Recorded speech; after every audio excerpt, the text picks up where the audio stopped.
6절에서 10절 말씀, 갈라디아서 1장 6절로 10절 말씀 한 절씩 받겠습니다. 그리스도의 은혜로 너희를 부르신 이를 네가 속히 떠나 다른 복음 쫓는 것을 내가 이상히 여기노라. 다른 복음은 없나니 다만 어떤 사람들이 너희를 요란케 하여 그리스도의 복음을 변하려 함이라. 그러나 우리나 하늘로부터 온 천사라도 우리가 너에게 전한 복음 위에 다른 복음을 전하면 저주를 받을지어다. 우리가 전에 말하였거니와 내가 지금 다시 말하노니 만일 누구든지 너희의 받은 것 외에 다른 복음을 전하면 저주를 받을지어다. 같이 봤습니다. 10절 시작. 이제 내가 사람들에게 좋게 하랴 하나님께 좋게 하랴 사람들에게 기쁨을 구하랴. 내가 지금까지 사람의 기쁨을 구하는 것이었다면 그리스도의 종이 아니니라. 아멘. 기도합니다. 하나님 감사합니다. 3일 동안 우리의 모든 것들을 또 아버지 지키시고 보호하셔서 또 주님의 품 안에 품어주셨다가 또 저희를 또 여기에 강건하게 하셔서 또 3일 예배를 아버지 기억나게 하셔서 이 한산도 주의 전에 주의 이름을 모여 싸우니 또 말씀 가운데 은혜로 풍성하게 태워주셔서 남은 생도 늘 주님을 사랑하고 늘 주의 말씀에 귀를 기울이며 늘 또 주의 말씀에 순종을 따라갈 수 있도록 우리 모두에게 하나님께서 은혜로 충만하게 허락하여 주시옵소서. 또 아버지 연약한 우리 사모님 기억해 주셔서 이 한밤도 말씀을 우리 충만케 하시고 또 강건하게 회복되게 하셔서 남은 생도 주 앞에 맡긴 일을 잘 감당할 수 있도록 능력으로 은혜로 충만하게 허락해 주시며 또 토하지 않게 하시고 또 서로 잘하게 하시고 걷게 하셔서 남은 생도 믿음으로 승리할 수만 있도록 하나님의 친히 모든 것들을 주관해 주시고 역사하여 주시옵소서. 예수 그리스도 이름으로 감사하며 기도 올리옵나이다. 아멘. 제목 따라하겠습니다. 다른 복음은 없다. 다른 복음은 없다. 그런 제목입니다. 본문의 사도 바울은 다른 복음을 전하고 그 복음을 쫓는 사람들에서 엄숙한 경고의 말씀을 주고 있지 않습니까? 바울은 서두에부터 감사의 내용이 없이 그들을 엄숙하게 책망합니다. 심지어는 저주까지 선하고 있지 않습니까? 그만큼 교회는 바른 복음 위에 서 있어야 되는 것을 강조하지 않습니까? 교회들은 바른 복음 위에 서 있어야 되는 것이고 이 복음을 지켜야 될 것을 강조하는 것입니다. 첫 번째 말씀 보시면 다른 복음을 쫓지 않습니까? 다른 복음을 쫓습니다. 사도 바울은 다른 복음을 쫓는 것을 강력하게 경고합니다. 6절 말씀 볼까요? 시작. 그리스도의 은혜로 너희를 부르신 이를 이같이 속히 떠나 다른 복음 쫓는 것을 내가 이상히 여기노라. 자, 다른 복음을 쫓지 않습니까? 이같이 속히 떠나서 다른 복음을 쫓는 것을 내가 이상히 여긴다. 이렇게 말씀합니다. 또 7절 말씀 보시면 시작. 다른 복음은 없나니 다만 어떤 사람들이 너희를 요란케 하여 그리스도의 복음을 변하려 함이라. 아멘. 자, 그 말씀 보니까 그 당시에 갈라디아 교회는 뭐가 있습니까? 다른 복음을 전하는 사람들이 있었다는 것이죠. 있었고 그것을 쫓은 사람들이 있다. 다른 복음을 전했고 그걸 쫓은 사람들이 있다는 것을 말씀 쫓는 사람들이 있었죠.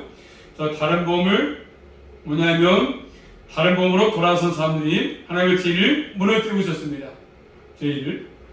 그래서 다른 복음이라는 말은 또 다른 복음이 있다는 의미가 아니고 그것은 복음이 아니라 그런 뜻입니다. 거짓 교사들은 복음이라고 말하고 있지만 계시된 복음과 다른 것이죠. 예수 그리스도께서 전하시고 또 사도들이 전한 복음과 다른 것입니다. 그래서 자 말씀 보시면 2장 5절 말씀 볼까? 앞에 넘어가서 2장 5절 말씀 2장 5절입니다. 2장 5절 말씀 시작. 우리가 일시라도 복종치 아니하였으니 이는 복음의 진리로 너희 가운데 항상 있게 하려 함이라. 뭐가 나오죠? 복음의 진리. 복음의 진리 말씀, 복음의 진리. 또 거기 2장 14절 말씀 보시면 그러므로 나는 저희가 복음의 진리를 따라 바로 행하지 아니함은 보고 모든 자 앞에서 게바에게 이르되 내가 유대인으로 이방을 쫓고 유대인답게 살지 아니하면서 어찌하여 억지로 이방인을 유대인답게 살게 하려느냐 하였노라. 역시 뭐죠? 복음의 진리죠? 복음의 진리. 예수님이 전하시고 사도들이 전했던 복음 아니겠습니까? 그런데 오늘 말씀에서는 바로 그런 것 반대가 되는 거죠. 예수님의 증거한 것이 전한 것이 아니고 또 사도가 전한 것이 아니라 그렇죠. 잘못된 것. 하나님의 복음을 무너뜨리는 것을 그들 했습니다. 가나대교회에 들어가지고 그래서 다른 복음을 쫓는 것. 이 쫓는 것은 뭐겠습니까? 6절 말씀 보시면 다시 한번 다른 복음을 쫓는 것은 뭐냐면 6절 말씀 시작. 그리스도의 은혜로 너희를 부르신 이를 이같이 속히 떠나 다른 복음 쫓는 것을 내가 이상히 여기노라. 자, 다른 복음을 쫓는 것은 뭐라고 말씀하죠? 이상. 그리스도의 은혜로. 그렇죠? 이 가라에서 말씀 보시면 은혜라는 말이 많이 나오지 않습니까? 은혜라는 말이 무려 7번 나오는데 1장 3절, 6절 말씀, 15절 말씀, 2장 9절 말씀, 21절 말씀, 5장 4절 말씀, 6장 18절 무려 은혜라는 말이 7번 나옵니다. 은혜. 그러면서 그리스도의 은혜로 너희를 부르신 이를 이같이 속히 떠났다, 행위를 했다 이렇게 말씀하지 않습니까? 그리스도의 은혜로 그리스도 안에 살도록 그런 이야기했습니까? 그리스도의 은혜로 그들을 불렀을 뿐만 아니라 그리스도의 은혜 안에 살도록 계속 살도록 그들의 합당한 삶을 살도록 그리스도의 은혜를 아는 사람다운 삶을 살도록 불렀다고 말씀하십니다. 또 사도행전 20장 24절 말씀 보시면 사도행전 20장 24절입니다. 사도행전 20장 24절 말씀 사도행전 20장 24절 말씀 보겠습니다. 한번 시작. 나의 달려갈 길과 주 예수께 받은 사명 곧 하나님의 은혜의 복음을 무슨 복음이요? 하나님의 은혜의 복음이라고 말씀하죠. 하나님의 은혜의 복음 이렇게 표현하고 있습니다. 그렇기 때문에 이 복음의 내용이 뭐죠? 복음의 내용은 하나님의 은혜이지 않습니까? 예수 그리스도의 은혜입니다. 복음의 핵심은 내용은 하나님의 은혜고 예수 그리스도의 은혜입니다. 그래서 복음을 선포하는 것은 바로 그것이죠. 하나님의 은혜를 선포하는 것이지 않습니까? 예수 그리스도의 은혜를 선포하는 게 복음이죠. 복음. 그래서 복음은 한마디로 전적인 하나님의 은혜를 말하는 것입니다. 하나님의 은혜, 복음은 100% 하나님의 은혜입니다. 인간의 공로는 1%도 거기에 통과될 수가 없습니다. 우리는 예수 그리스도의 전적인 은혜로 그래서 우리는 부르심 받았고 하나님의 자녀가 된 거 아니겠습니까? 여기 인간의 공로가 1%도 없는 것입니다. 그러므로 복음은 다른 것이 아니라 예수 그리스도의 은혜의 선포죠. 은혜의 선포. 그래서 영광은 전적으로 하나님께서 받는 것이 마땅합니다. 영광. 하나님이 받으시는 것 합당하지 않습니까? 그러므로 인간의 공로나 행위는 1%도 주장할 수가 없습니다. 그것이 복음이죠. 복음. 예수 그리스도의 은혜를 전하는 게 복음이죠. 복음. 그런데 오늘 말씀 보니까 이 복음에서 어떻게 했습니까? 속히 떠났다. 6절 말씀. 속히 떠나. 속히 떠나. 속히. 자, 출애굽기 32장 8절 말씀 보시면 속히 떠났다는 말씀이 나오는데 이스라엘 백성들이 속히 떠났습니다. 출애굽기 32장 8절 갈라디아 교회도 복음을 속히 떠났는데 속히 떠나고 출애굽기 32장 8절 말씀 시작. 그들이 내가 그들에게 명한 길을 속히 떠나 자기를 위하여 송아지를 부어 만들고 그것을 숭배하며 그것에서 희생을 드리며 말하기를 이스라엘아 이는 너희를 애굽 땅에서 인도하여 낸 너희 신이라 하였도다. 그렇죠. 명한 것을 속히 떠났다. 말씀하신 분들 이스라엘 백성을 속히 떠났습니다. 명한 말씀을. 그래서 떠나다 이 말씀은 군대 용어 똑같죠. 군대 용어. 속히 떠났다. 이 말씀은 이탈하는 군인이죠. 자기 처소에서 이탈했던 군인을 의미하는 것입니다. 충성의 변화가 왔다는 의미 아니겠습니까? 변질자죠. 변질자. 변절자. 속히 떠났다는 말은 신앙적인 변절자를 말씀하죠. 대주의 길을 가는 자가 되었다는 것입니다. 얼마나 속히 떠나 속히. 그러니까 바울이 복음을 전하고 난 이후에 아마 2-3년 정도밖에 안 돼 불과 떠났습니다. 2-3년 안에 다 떠난 것입니다. 그런데 바른 복음을 떠난 것입니다. 너무 쉽게 복음을 떠났습니다. 너무 이상한 일 아니겠습니까? 너무 쉽게 신앙이 변절했어요. 변절. 참된 복음을 받아들였을 때부터 거짓되다가 가르침을 따를 때까지 기가 너무 짧지 않습니까? 금방 이 3년 안에 다 신앙이 변해서 떠났습니다. 짧은 기간에 삼려공을 떠났습니다. 거의 그것에 따라서 가르침을 따랐습니다. 너무나도 예수 그리스도를 너무 쉽게 변화시켰습니다. 너무나 배기가 너무 빠르지 않습니까? 배기가 이게 문제죠. 자, 그럼 여기 본문에서 얘기하고 있는 다른 복음 뭐겠습니까? 다른 복음은 이 다른 복음 뭐겠습니까? 다른 복음은 예수 그리스도의 은혜의 복음을 무너뜨리는 것이거든요. 다시 말하면 인간의 공로를 주장하는 신학입니다. 인간의 공로를 주장하는 신학. 유대 주자들의 가르침 아니겠습니까? 자, 사도행전 15장 1절 말씀 보시면 은혜의 복음을 무너뜨리는 것. 다른 복음이 뭐냐면 인간의 공로를 주장하는 신학입니다. 인간의 공로에 대해서는 뭐죠?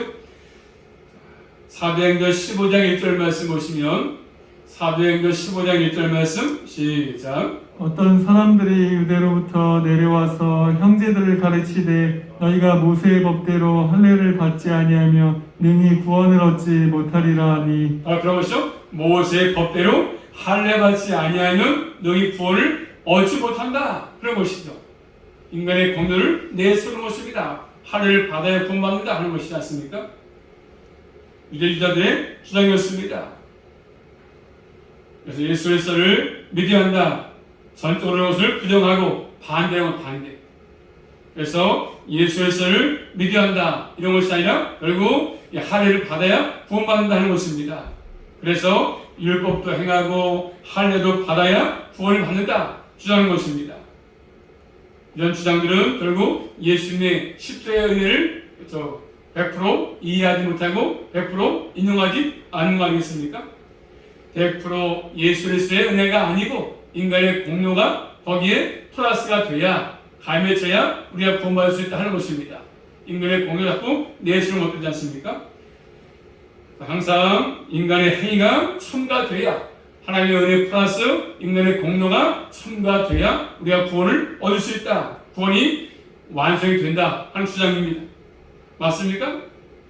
자, 사도 바울은 갈라디아서 들어가서 볼까요? 5장 4절 말씀 보시면 이렇게 잘못된 복음, 할례를 받아야 구원받는다, 율법도 행해야 구원받는다 주장한 것들 갈라디아서 5장 4절 말씀 들어가서 볼까요? 5장 4절 말씀 시작. 율법 안에서 의롭다함을 얻으려 하는 너희는 그리스도에게서 끊어지고 은혜에서 떨어진 자로다. 은혜에서 떨어진 자 말씀하지 않습니까? 그들은 너희들 은혜에 떨어졌다, 은혜에서 떨어진 자다 이렇게 말씀합니다. 그렇기 때문에 예수 그리스도의 은혜의 사람의 무슨 행위를 공로를 부릴 수가 없습니다. 100% 예수 그리스도의 은혜는 족한 것입니다. 사람의 공로가 붙으면 은혜가 아니지 않습니까? 은혜가 될 수 없습니다. 그래서 은혜에다가 율법을 붙이는 거, 은혜 플러스 율법, 인간의 행위가 첨가된다고 한다면 결국 예수 그리스도의 구속의 사역, 또 속죄의 사역이 불완전하다 그런 거 아니겠습니까?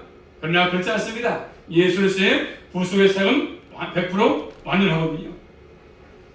그래서 결국 그 당시에 갈라디아 교회에 이런 것들 잘못된 복음을 전하기 때문에 문제가 되기 때문에 바울이 지금 강력하게 그들에게 얘기하는 것입니다. 우리 모두는 이 마지막 시대에서 인간의 행위를 완전히 배제하시면서 참된 구원을 받은 사람들은 이런 거짓 가르침과 싸워야 됩니다. 싸워야 되는 것이죠. 잘못된 말씀과 싸우는 게 필요한 것입니다. 그래서 종교개혁은 그것이 종교개혁은 잘못된 것을 종교를 개혁했던 것이고 그런 거 아니겠습니까? 계속 종교를 개혁하면서 오직 믿음, 오직 은혜를 강조했습니다. 자, 에베소 2장 8절 말씀 볼까요? 그래서 종교개혁의 내용은 다른 것이 아니라 결국 카톨릭이 부패하니까 개혁했는데 그 개혁의 핵심이 뭐냐면 오직 믿음, 오직 은혜였습니다. 에베소 2장 8절 말씀 보십니다. 한번 시작. 너희가 그 은혜를 인하여 믿음으로 말미암아 구원을 얻었나니 이것이 너희에게서 난 것이 아니요 하나님의 선물이라. 아멘. 믿음 자체도 하나님의 뭐죠? 선물의 선물. 내가 믿음을 갖게 된 것도 선물로 받았기 때문에 믿음을 갖고 사는 거 아니겠습니까? 그래서 믿음은 내가 스스로 만들어낼 수 있는 것이 아닙니다. 믿음은 성령께서 일으키는 것입니다. 내가 만들어낼 수 있는 것이 아닌 것입니다. 여러분, 믿음도 주신 선물의 선물. 그런데 중세 로마 카톨릭은 잘못되어서 복음을 전해가지고 인간의 행위를 얘기해가지고 그래야 구원받는다, 선행을 해야 고행해야 받는다 하는 것이었습니다. 그래서 거기에 마틴 루터라든가 칼빈 같은 사람들이 해결했던 거 아니겠습니까? 그래서 항상 면죄부를 팔면서 카톨릭에서 말하지 않습니까? 그러므로 베드로 성당을 건축하기 위해서 면죄부를 많이 팔았습니다. 그래서 연옥설과 함께 나타났습니다. 연옥설. 그들의 공로가 나타났습니다. 그래서 열심히 해서 이런 것들을 해야 면죄부를 사야 된다. 돈 주고 인간의 공로를 의지해야 된다. 그런 것이 었습니까? 그리고 세례를 받아야 구원받는다. 자꾸 행위를 강조하는 것이었습니다. 공로 사상이지 않습니까? 또 세례를 받아야 한다. 세례. 그러나 우리 뭐죠? 세례는 구원받은 표로도 받는 것이지 않습니까? 세례를 받아야 꼭 구원받는 거 아니지 않습니까? 세례를 받아야 구원받는다는 것은 잘못된 것입니다. 세례 자체가 구원인다고 하지 않지 않습니까? 말하고 있지 않습니다. 그래서 마틴 루터가 종교 개혁을 했던 것입니다. 오로지 하나님의 은혜, 100% 은혜가 나를 구원하시고 우리에게 믿음도 선물로 주시는 것들입니다. 그런데 갈망할수록 잘못된 이런 복음 때문에 가나안교회도 그런 것이 들어가기 때문에 그래서 중세 시대는 흑암의 흑암, 중세 시대. 그 당시에 교회당이 없었습니까? 예배를 하는 사람 없었습니까? 아니죠. 잘못된 복음 때문에 복음이 왜곡되어가지고 저러기 때문에 그 당시에 흑암의 흑암. 오늘도 마찬가지지 않습니까? 바른 복음이 선포되지 않으면 흑암의 흑암. 얻을 수밖에 없습니다. 그렇기 때문에 교회는 바른 복음에 서서 철저하게 바른 복음이 선포될 때 진정한 교회가 되는 것입니다. 우리 모두는 은혜의 복음을 변화한다든가 생각이라든가 행동해서는 안 되는 것입니다. 복음과 행위에 대한 발의를 가지는 게 참 중요합니다. 우리 신앙생활에 이런 것들이 필요합니다. 복음이 뭔지, 신앙생활이 뭔지, 믿음이 뭔지, 구원을 어떻게 하는 것인지 아는 게 필요합니다. 그래서 행위로 구원을 받는 것이냐 아니면 믿음의 열매로 보는 것이냐가 중요합니다. 그래서 저희 모두는 항상 그래서 내 인간의 행위가 옳다 할지라도 행위로서 구원받는 것은 전혀 불가능합니다. 10계명 다 지킵니까? 못 지켜요. 내가 주 앞에 헌신하고 주의를 잘 지키고 또 술을 마시지 않고 이렇게 해서 구원받는 것이 아니지 않습니까? 가끔서 이런 것이 정리가 안 돼가지고 이 구원문에서 혼동합니다. 내가 구원받지 못했나 보다. 열심히 해야 구원받나 보다. 착하는 것 착각. 한번 따라가겠습니다. 구원은 오직 예수 그리스도를 믿음으로 받습니다. 하나님의 선물이야, 선물. 반대로 행위를 그럼 무시하게 됩니까? 그러니까 은혜로 구원받으니까 행위는 막 해야 되겠습니까? 행위를 무시하는 것입니까? 아니죠. 행위를 맡겨도 복음을 파괴하는 것입니다. 그래서 신약성경 야고보서 말씀을 보니까 2장에 행위를 강조해. 행위를. 행함이 없는 믿음은 자체가 죽었다고 말씀하지 않습니까? 행함이 없는 믿음은 죽었다. 죽은 것이니까 3대 믿음이 아니다. 그런 뜻이지 않습니까? 그렇기 때문에 우리가 십계명을 지키고 헌신하고 주일마다 함께 모여서 예배를 드리는 것은 뭐죠? 이것은 구원의 근거는 아니지만 하나님의 은혜 가운데 산다는 감사의 표가 되는 것이죠. 감사의 표. 진정으로 내가 예수 그리스도 안에 살고 있다는 그런 표가 되는 것입니다. 참된 믿음을 나타내 보이는 것입니다. 내가 주를 지켜서 구원받는 것이 아니고 어떤 행위도 하나님 앞에서 의가 될 수가 없습니다. 공로될 수 없는 것입니다.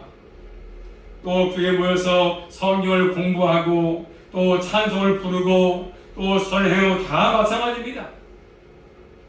도리에서 받았기 때문에 은혜를 깨닫고 감사해서 나와서 저 성경 공부하는 것이고 기도하는 것이고 또 주 앞에 찬송하는 것이고 예배 드리는 거 아니겠습니까?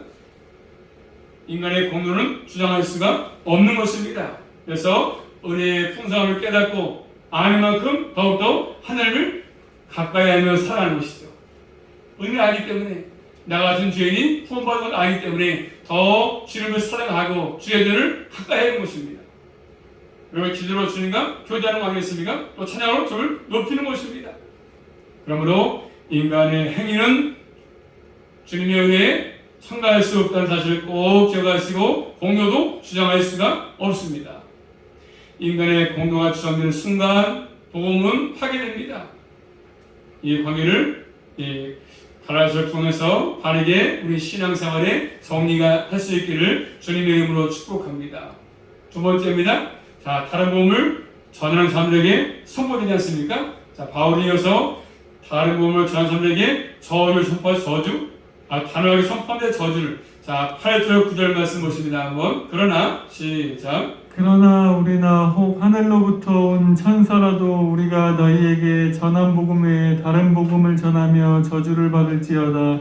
우리가 전에 말하거니와 너희가 지금 다시 말하노니 만일 누구든지 너희의 받은 것 외에 다른 복음을 전하면 저주를 받을지어다. 자, 다른 복음을 증거하면 바울이 뭐라고 하냐? 강력하게 저주를 받는다고 선언합니다. 저주 받을 거 저주.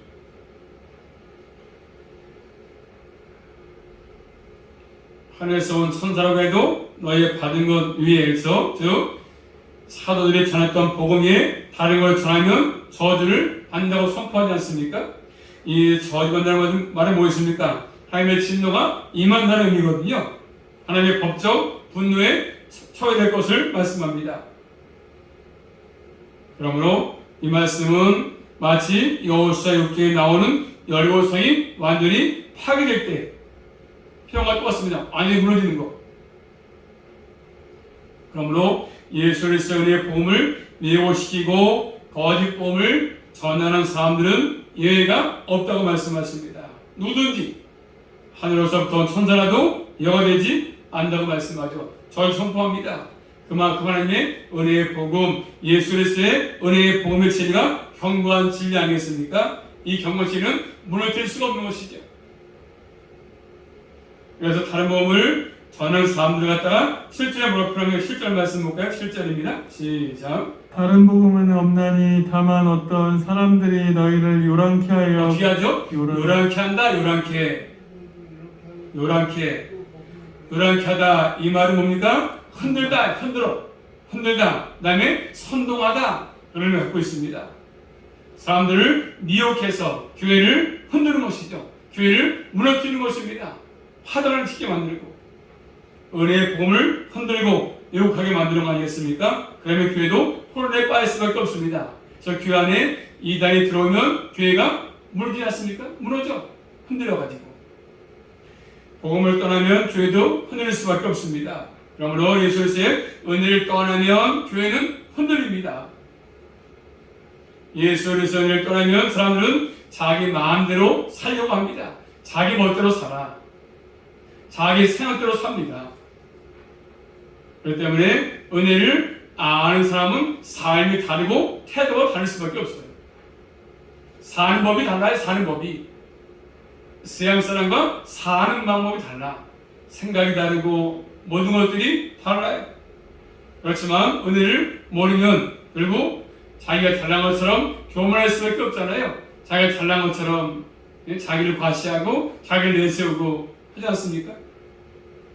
그러므로 교회는 예수 그리스도의 은혜에 의해 세워지는 것입니다. 인간의 공로로 교회는 세워질 수가 없는 것입니다.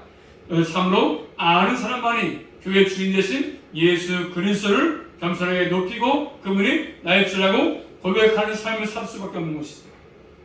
자, 바울은 이스라엘 교회를 요란케 하고 은혜에서 떨어지는 자들이 있다는 것을 우리가 선포하지 않으면 너희는 저주받을 것이다. 저주. 강력하게 선포합니다. 하나님만이 영광을 받기에 합당하신 분이시거든요. 인간의 어떤 공로도 자랑할 수가 없습니다. 교회에서 일을 많이 한다고요?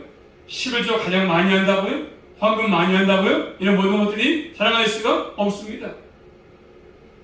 하나님만을 찬송받기에 합당한 분이십니다. 거기에 다른 것들을 첨가할 수가 없는 것입니다. 자, 성경은 말씀합니다. 거짓 복음을 전한 자들 어떻게 하라고 말씀하죠? 자, 한번 말씀 볼까요? 신약 성경 요한일서 가서 요한일서. 자, 성경은 말씀합니다. 거짓 복음을 전한 자들 어떻게 하라고 하고 있냐면, 이단이나 거짓 복음을 전한 자들 우리가 만나면 대하면 어떻게 해야 되냐면요. 요한일서 한 장밖에 없습니다. 요한일서 자 10절 11절 말씀 보시면 거짓 복음을 전한 자들을 어떻게 하라고 하고 있습니까? 10절 11절 말씀 누구든지 시작. 누구든지 이 교훈을 가지지 않고 너희에게 나아가거든 그를 집에 들이지도 말고 인사도 말라. 그에게 인사하는 자는 그 악한 일에 참여하는 자임이니라.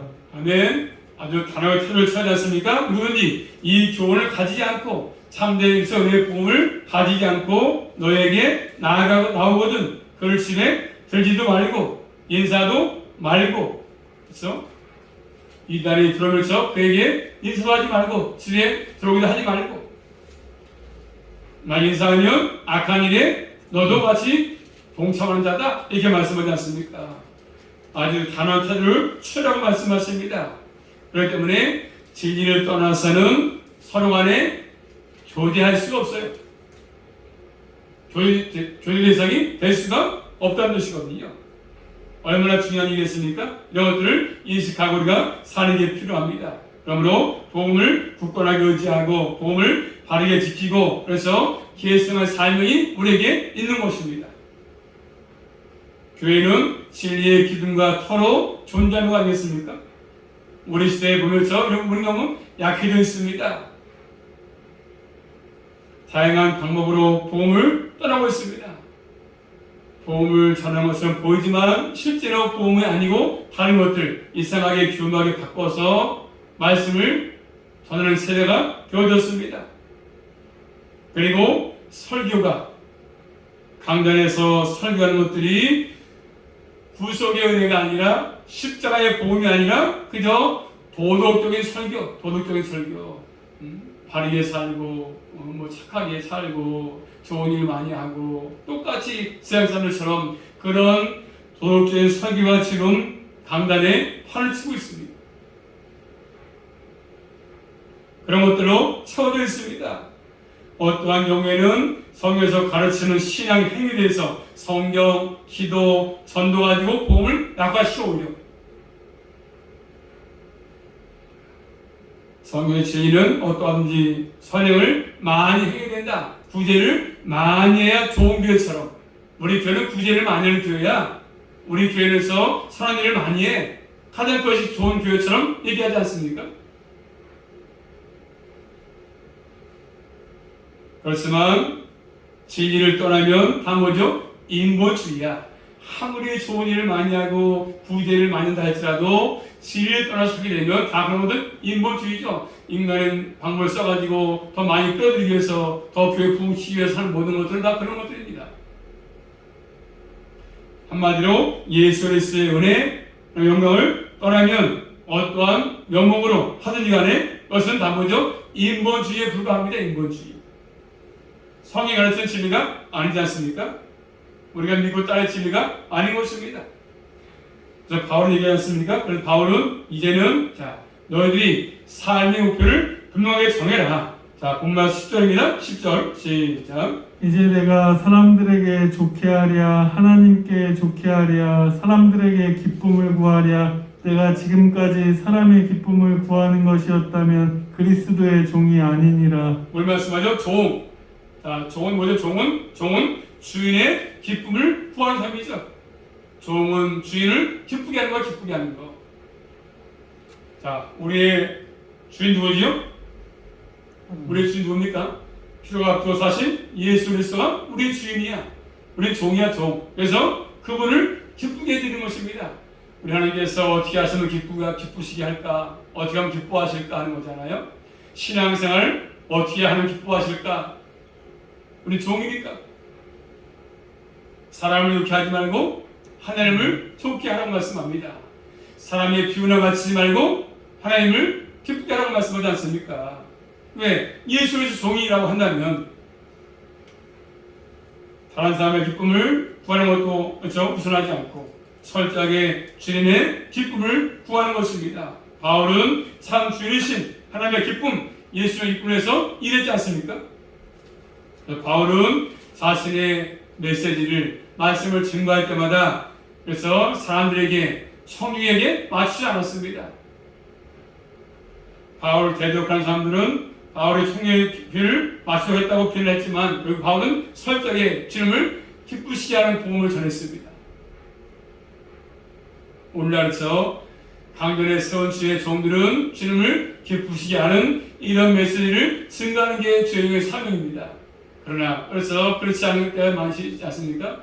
사람의 기분이나 맞추려고 하고 사람을 기쁘게 하려고 하고 또 말씀을 증거하면서 책망하고 교훈하면 또 시험되니까 또 저 교회 떠나니까 바르게 말씀을 전하지 못하는 현 시대, 현 주소 아니겠습니까 지금? 사람에게 인기를 얻기 위해서 사람에 많이 모이게 하기 위해서 기분 좋은 말만 하고 책망하지 않고 교훈하지 않고 그저 복만 받으라고 하는 얘기 많잖아요. 그 복도 받아야 되겠지만 하나님께서 기뻐하시는 참된 복음 바울이 그걸 지금 얘기하고 있습니다. 한번 따라하겠습니다. 다른 복음은 없습니다. 없어.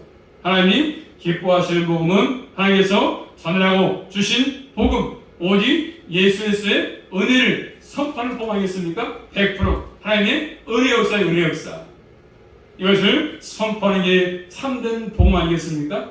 오직 하나님께 영광을 돌리는 복음 우리는 이 복음을 전할 사명이 우리에게 있고 우리 교회에 있는 것입니다. 참된 복음을 증거하는 교회 바른 복음에 서 있는 교회 하나님 마지막 때에 이것을 기뻐하시는 것들입니다. 사람이 많이 모이고 적게 모이고 이런 것이 중요한 것이 아니라 참된 복음을 전하는 교회 주님을 사랑하는 교회 은혜를 전하는 교회 기뻐하는 교회지 않겠어. 우리 이 복음을 믿고 의지해서 서 있을 뿐만 아니라 이 복음을 전파하시며 남은 생도 살아갈 수 있기를 주님의 이름으로 축복합니다. 은혜의 복음 기도하겠습니다. 사랑의 아버지 감사합니다. 다른 복음은 없다고 바울은 지금 철저하게 경고하며 또 저주까지 선포하고 있습니다. 아버지 하나님께서 세우신 복음 또 사회 들었던 그 복음밖에 없는데 가명한술 아버지 강변에서 또 잘못된 복음들이 너무나 많이 있습니다. 너희들 아버지 말씀을 들을 때마다 진리를 잘 분별하게 하시고 잘못된 복음에 넘어가지 않게 도와주셔서 바른 복음에 서워져서 하나님을 잘 열심히 주님을 높이며 살아갈 수 있도록 함께하여 주시옵소서. 은혜의 복음을 증거할 수 있도록 인도하여 주시옵소서. 예수 그리스도 이름으로 감사하며 기도 올리옵나이다. 아멘.